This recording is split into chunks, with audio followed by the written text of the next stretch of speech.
ВМРО ДПМН денес изнесува дека работниците останале без 600 евра минимална плата во 2028 година поради ССМ, Слободан Трендафилов и Трпе Дејановски. Работниците останале без 600 евра минимална плата во 2028 година поради ССМ, Слободан Трендафилов и Трпе Дејановски.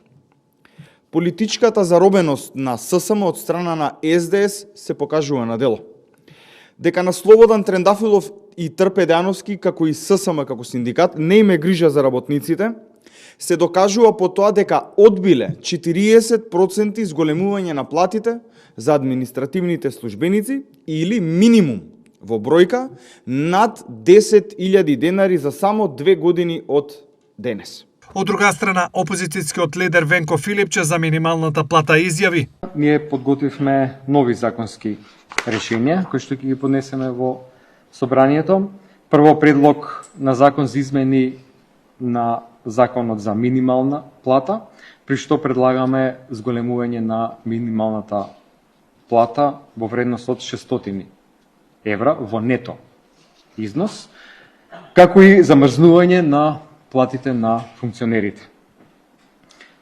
Со ова одржуваме континуитет на нашите политики од време кога СДСМ ја водеше владата, кога платите минималната, просечната растеа во континуитет.